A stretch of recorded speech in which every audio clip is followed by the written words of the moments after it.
Maraming salamat at dinala mo ako din sa iyong hardin, Diyos sa Sandawa. Hindi mo kailangang magpasalamat ng paulit-ulit, Panagon.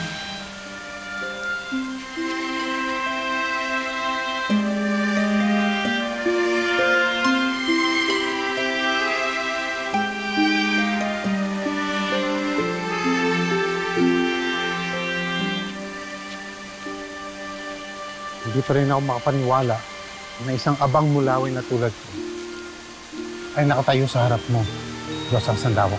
Hindi mo rin kailangang ipaalala sa akin ang pagiging Diyosa.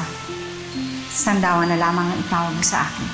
Hindi kaya kayang tawagin ka na parang kapantay lang kita. Nakakasawa rin ang laging nasa itaas. Minsan, parang nais ko ring maranasan ang nasa ibaba. Maninitas muna ako ng bunga ng bignay na makapagpapanumbalik ng iyong lakas. Dumito ka muna.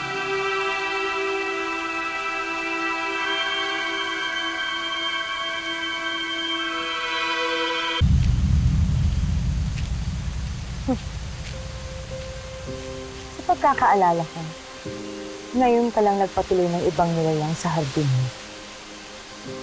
Isang lalaki, isang mortal. Iniligtas niya ang buhay ko, Magindara. Kailan ka pa nangailangan ng tagapagligtas? Hindi niya inisip na ako isang immortal. Ginawa lamang niya ang nararapat gawin ng isang nilalang para sa kanyang kapwa. Anumang panganib ang dulot nito. At ito ang kanyang gantimpala. Mukhang hindi lang naman siya ang nasisiyahan. May nais ka bang ipahiwatig, Magindara? Wala naman. Hindi ko lang maiwasang magtanong. Paano kung ako ang nagdala ng ibang nilalang sa hardin mo? Isang lalaki, isang mortal. Ano na lang kaya ang masasabi mo, ina?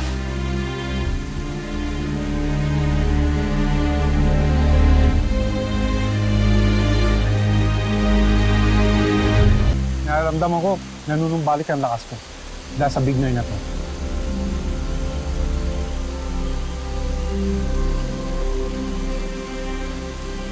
Kung iyong mamarapatin, Sandawa.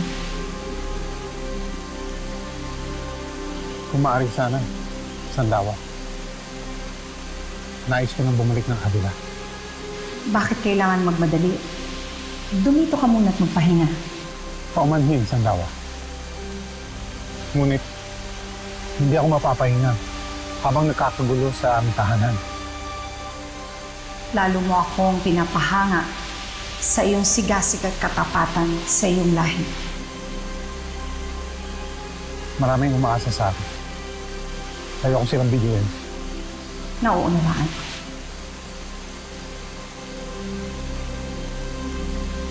Napusin mo ako.